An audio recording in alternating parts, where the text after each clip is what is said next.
Yeah, Tyler Bray is really progressing well, and he is a true freshman. We put him in the first game, and he didn't do too well. But each week, he's taking the game more seriously. He's investing more, and he went in this past week, and he really did a fine job. Matt right now is still our quarterback, but certainly the results are the results. We're not getting the results, and at some point Tyler's going to earn the right to play, and we'll do that. I think everybody, no matter where I've been, loves the second guy. All right? They love him. I've never been in a program where the second guy wasn't the answer. Just put that guy in. All right, and you got it. And I'm gonna tell the quarterbacks, they all love the second guy until he goes in. And they go, well, put that first guy back in. I'm not saying that about, but the second guy who's standing on the sideline, it brings hope. It brings hope. It always does for every program. So I think the important thing is, you know, I kind of go by that deal where there's an old line at quarterback, it's better to be a year late than a day early, because if you get them out there before they're ready and they start getting hit and thrown around and their confidence goes, and, you know, so I think there's a way to slowly integrate them into it to where it can help our football team. But we're going to need Matt. Matt's our quarterback, and he's still our quarterback today. Here with Braden Urovic, our Defensive Player of the Week for the Knoxville Quarterback Club. Braden, you broke up about 4 or 5 passes Friday night. They kind of picked on you a little bit, a lot of deep balls, and then, of course, you broke up the final play to secure that win. What was Friday night like for you? I mean, it was tough. I knew they were going to come after me the whole game. I mean, basically the whole season teams have been picking on me, and I mean, I was just used to it, and after that final play, it was just the biggest breath of relief, really, and it was good. You guys are back over 500 now. You're 4-3. What did that win maybe do for y'all confidence-wise to kind of finish off this brutal schedule y'all have? I mean, it definitely helped us. I mean, it was our rival. We knew we had to win coming into this game to make it to the playoffs this year, and I mean, everyone was real emotional this week, but we kept our heads straight, and it was a good win. All right. Well, congratulations, man. Congratulations on being Defensive Player of the Week. Yes, sir.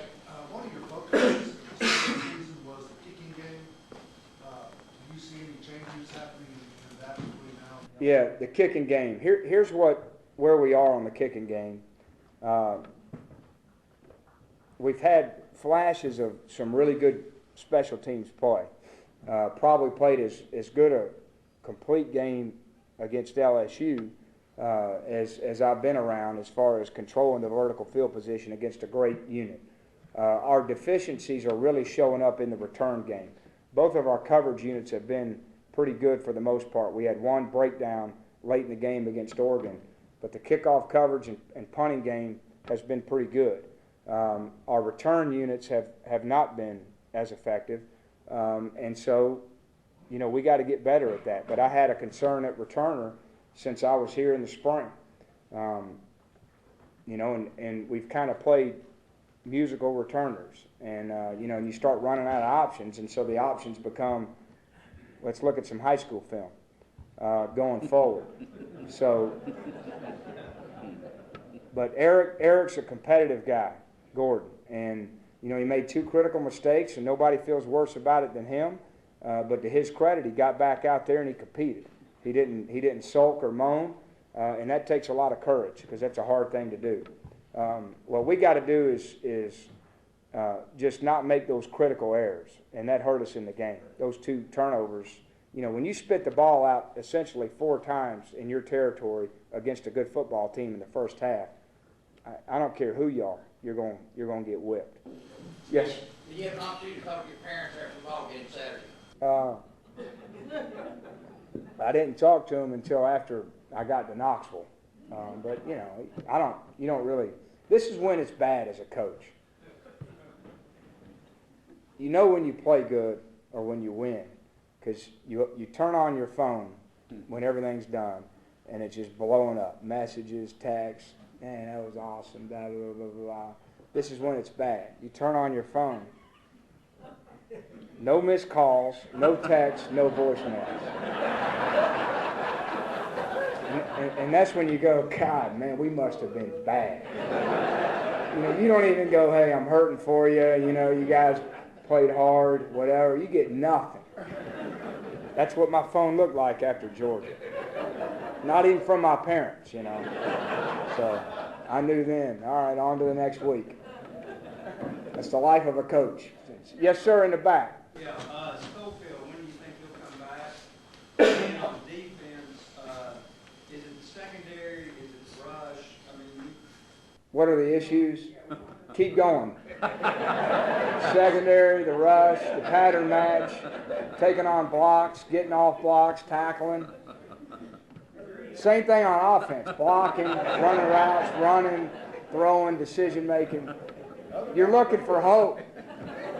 Stay with us. All right, you know what? And I mean this. We were really each week showing a lot of signs of improvement. We didn't play well last week. I was disappointed in how we competed. And I don't know what the reason was. You know, everybody wants to blame the emotional hangover. I think it starts with the 3 critical mistakes early in the game. It affected us. I think it did, and we didn't respond to it very well. Your question was about defense, though, right? Oh, Schofield, that was the one. We're expecting him to practice next week. So he may be ready for Alabama. I don't know. But he's on his way back. He's making progress. We're here with the Knoxville Quarterback Club Official of the Week, Gary Messer. Congratulations, Gary. Thank you. I appreciate that. Give us one of your favorite moments as a high school official. I guess working in any marquee games is a key thing. I've been fortunate to work the first ever state championship, the 6A in Cookeville last year. The neat thing about that was I played on that field in 1974 in the state championship and was honored to be able to go back and work a state championship game on that same field at Tennessee Tech. Wonderful. Congratulations. Thank you. Thank you. That.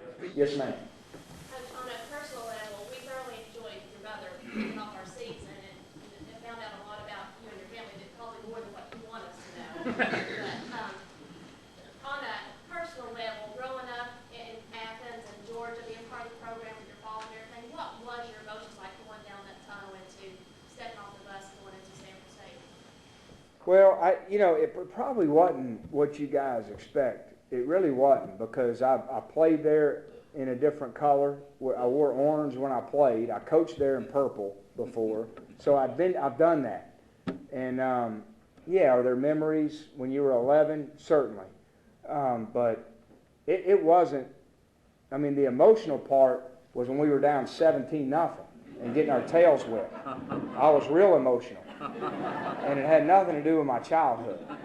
So. That was my problem, you know. How's your family? I know you haven't had time to enjoy it yet, but how's your family enjoying it? Well, we love Knoxville. We do. And I will say this. The people of Knoxville have been phenomenal.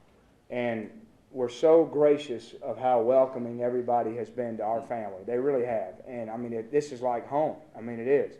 But the UT fans have been phenomenal. And I mean this, because this is tough. I mean, this is not what UT football is used to, and it's not what the fans are used to, and I understand that. And I can't tell you how grateful I am for how supportive the fans have been in a tough situation, and I've always said that's what defines your character when it gets hard, and the character of our fans have been phenomenal. Found different or surprised you being a head coach of a SEC school? There really hasn't been a lot of surprises. Probably of all the things that's different is the scrutiny. And, I mean, the scrutiny is incredible. And so you have to dot every I and cross every T, which we do anyway, but you got to dot the I twice and cross the T twice. And if you don't, the scrutiny, and that's with every program. But, I've been in these games a lot, so there just hasn't been a lot of differences other than who's playing well and who the quarterbacks are and who some of the coaches are. So the faces change, the cultures of the program change a little bit, but the programs are what they are, and the teams are all good, and they're competitive. And it's a tough league. It's not a league that a lot of coaches want to be in. I know that surprises you. but they don't, because it's hard. The recruiting is harder than anywhere in the country, and the game days are tougher than anywhere in the country because you got to strap it on every week. And if you don't come ready to play, what happens is what happened the other week. So I love it in this league because I think what else would you rather want? And we're going to get our program to where we're going to be sitting here feeling pretty good about us. I can assure you. Just stay patient. We're going to keep sawing wood. That's all we're doing. There's going to be bumps along the way. There's a lot of problems that we can fix now and play better, and we should. And that's our responsibility as coaches. And then there's a lot of problems that can't get solved right now, and we're working hard to solve them in the future. So I just want to thank you guys for the continued support you bring our program and coming out and watching us and supporting us on Saturday. So appreciate y'all having me, and good luck to you. Great job. Okay? Thank you. Thanks for joining us at the Knoxville Quarterback Club. We hope you've enjoyed our show. We'd love to see you in person. We meet every Monday. Calhoun's on the River at 11:30 during the football season. Membership information is on the screen below, and membership is open to anyone who loves football and wants to support the game. Thanks a lot, and I look forward to seeing you.